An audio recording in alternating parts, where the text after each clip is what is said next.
Pemirsa, kami hadirkan sorotan berita satu terkait kasus peretasan Pusat Data Nasional belum juga menemukan titik terang yang akan dipandu oleh rekan saya Agung Hardiansyah.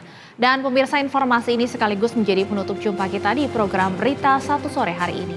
Jangan lupa saksikan Rizky Febian dan musisi kebanggaan tanah air lainnya hanya di BTV Semesta Berpesta Tangerang Sabtu 13 Juli 2024. Saya Stefani Patricia atas nama seluruh kru yang bertugas mengucapkan terima kasih atas kebersamaan Anda. Jangan lupa ikuti akun media sosial kami di Instagram, X maupun YouTube. Jaga kesehatan dan tetap semangat. BTV, televisi paling menghibur. Pusat Data Nasional yang dikelola oleh Kemenkominfo dan juga BSSN sempat diretas pada 20 Juni 2024 lalu. Virus berupa ransomware Lockbit 3.0 menyebabkan gangguan di sejumlah lini sistem pelayanan pemerintahan. Peretas bahkan sempat meminta imbalan 131 miliar rupiah untuk memulihkan sistem tersebut. Hingga nama vendor Telkom melalui Telkomsigna dan juga Indosat melalui Lintas Arya pun kemudian muncul ke permukaan.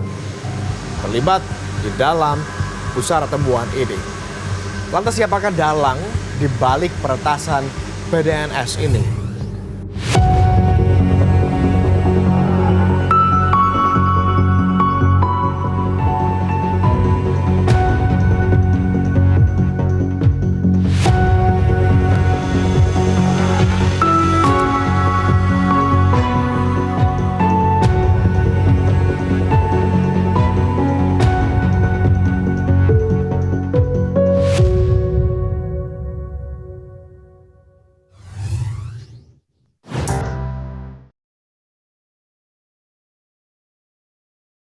Pusat Data Nasional yang dikelola oleh Kemenkominfo dan BSSN diretas sejak 20 Juni 2024.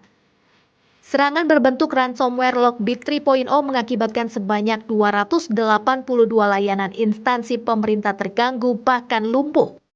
Di antaranya layanan keimigrasian di semua bandara internasional di Indonesia, layanan Srikandi yang dikonfirmasi oleh Arsip Nasional RI, 47 domain Kemendikbudristek lumpuh, dan mengakibatkan potensi gangguan proses PPDB serta layanan beasiswa pendidikan Indonesia dan Kartu Indonesia Pintar.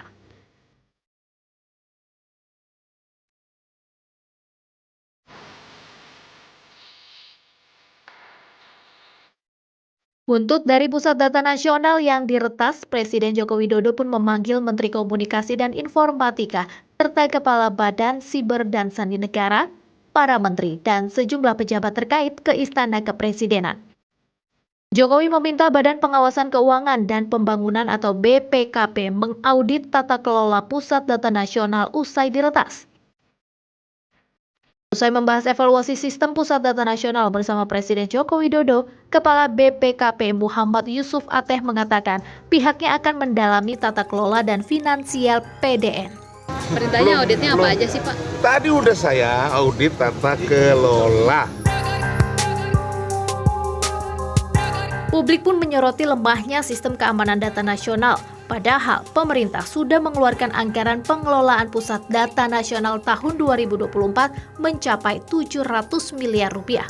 Pakar keamanan siber atau Chairman Cirsrek Pratama Persada mengatakan seharusnya pemerintah dalam hal ini Kementerian Komunikasi dan Informatika tidak memerlukan waktu yang lama untuk melakukan dekripsi data di PDNS.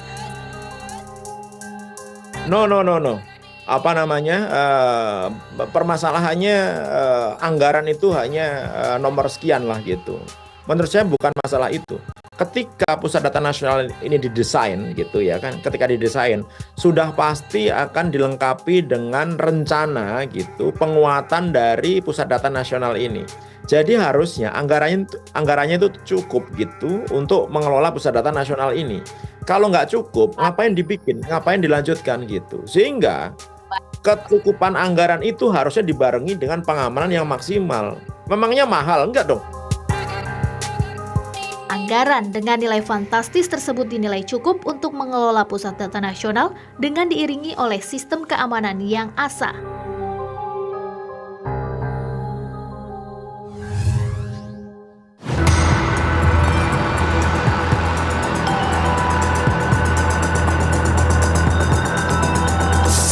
Kasus ini kembali menjadi sorotan setelah akun X @naviradikalis menyebut dalang dibalik bocornya sistem keamanan pusat data nasional sementara PDNS yang berujung serangan ransomware oleh Brainchipper. Unggahan yang diposting oleh akun @kaviradikalis di X menyebut ada orang dalam yang bernama Diki Prasetya Atmaja yang diduga menjadi penyebab PDNS diretas dan terjadi sejak tahun 2022. Keterlibatan orang dalam itu bisa didalami kalau kita melakukan forensik dengan benar. Saya bilangnya adalah hal ini bukan diakibatkan oleh si Diki ini. Sudah pasti bukan karena si Diki ini gitu. Tapi kita nggak tahu itu gitu. Yang bisa menginformasikan itu sebenarnya adalah ketika dilakukan digital forensik terhadap insiden cyber yang kemarin terjadi gitu. Menanggapi hal ini, pihak Indosat Ooredoo Hutchison atau IOH Group bersama seluruh anak usaha termasuk Lintas Arta menyatakan kontrak kerja Diki dengan Lintas Arta sudah berakhir sejak Agustus 2021. Sementara Panglima TNI Agus Subianto juga buka suara terkait banyak peretasan data, diantaranya data dari Badan Intelijen Strategis atau BAIS TNI yang juga dibobol oleh peretas. Ia mengatakan masih melakukan evaluasi. Pihaknya berencana untuk membuat rekrutmen dan pendidikan khusus untuk mengisi satuan siber TNI. Di kita di TNI kan ada satuan cyber ya. Jadi kita memang sekarang sedang saya rubah doktrinnya, kemudian TOP-nya memang harus mulai dari rekrutmennya. Personil cyber itu dari sipiliannya dia memang harus mempunyai kemampuan IT. Baru masuk lewat rekrutmen khusus, nanti pendidikannya juga khusus, baru dia kita masukkan ke satuan cyber. Salah satu syaratnya yakni memiliki pemahaman dan ketertarikan bidang IT sejak sekolah baik di SMA maupun di perkuliahan. Panglima TNI juga mengatakan alat-alat dan SDM yang TNI miliki harus bagus dalam menghadapi tantangan siber.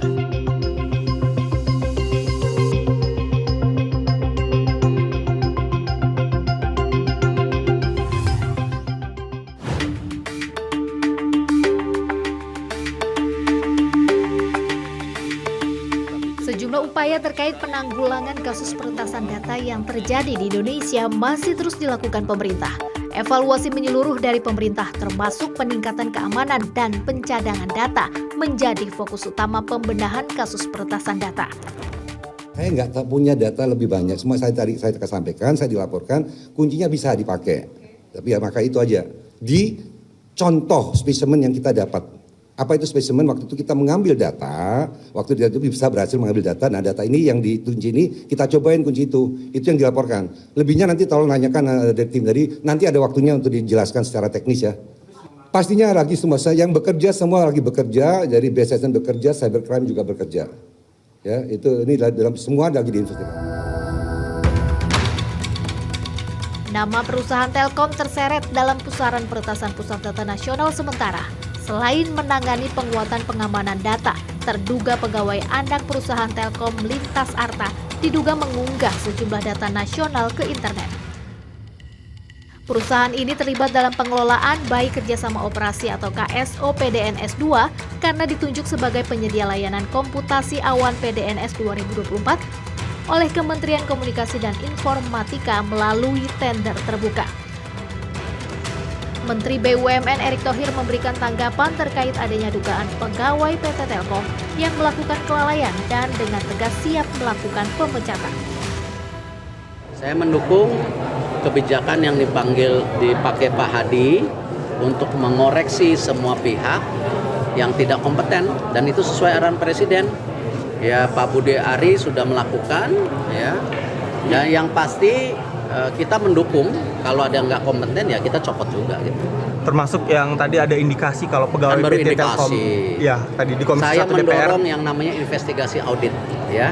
Tapi saya tidak mau berpolemik politik, saya bukan orang politik, saya orang profesional ya, mendorong pembersihan individu yang korup atau individu yang tidak baik ya kita dorong. Sementara itu, pengamat keamanan siber Alphonse Tanujaya mencurigai 2 kesalahan fatal dalam kasus pembobolan pusat data nasional. Pertama, pemerintah tidak mensyaratkan sisdur keamanan yang sesuai pada saat proses tender atau pemilihan vendor PDN.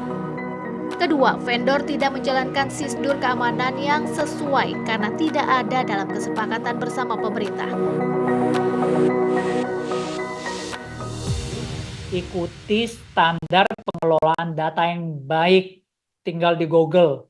Standar pengelolaan data center yang baik ada ISO 27001, ada ISO untuk mengelola akses, ada itu semua tebel itu, dibaca aja pusing, tapi karena kalian pengelola data, kalian harus menjalankan itu. Itu langkah yang paling jelas dan minimal yang harus dijalankan. Publik juga berharap pemerintah dapat mengumumkan segala informasi secara gamblang menyangkut masalah data nasional yang mempengaruhi layanan bagi masyarakat.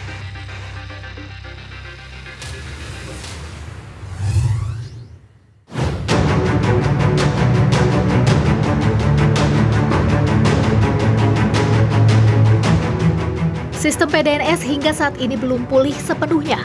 Komisi 1 DPR RI terus melakukan komunikasi dengan Kominfo dan BSSN dan mendesak agar Kominfo dapat cepat melakukan recovery data. Baru-baru ini pelaku peretasan memberikan secara cuma-cuma pembuka data atau dekripsi yang sebelumnya dikunci melalui serangan ransomware dinilai tidak wajar. Pasalnya, sebelum memberi kunci secara gratis, mereka meminta tebusan sebesar 8 juta dolar Amerika Serikat atau setara 131 miliar rupiah. Menurut pengamat keamanan siber Alphonse Tanujaya, pemerintah harus melakukan evaluasi dalam hal ini.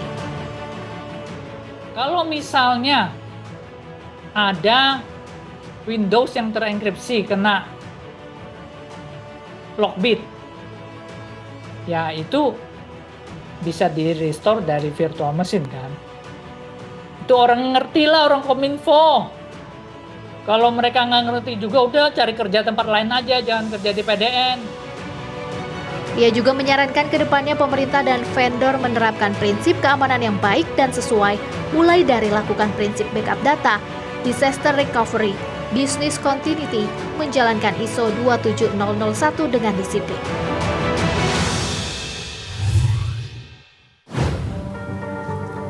Penegakan hukum dari kasus peretasan PDNS 2 ini masih terus berlanjut hingga saat ini. Tetapi satu yang pasti, momen ini seharusnya dijadikan gambaran bahwa betapa lemahnya sistem pertahanan, sistem keamanan siber yang kita miliki. Pelatihan SDM, perbaikan infrastruktur, dan investasi di bidang teknologi digital menjadi kunci untuk meningkatkan sistem keamanan siber kita agar kejadian serupa tidak kembali terulang di era digital yang kini tengah menyongsong di depan mata kita.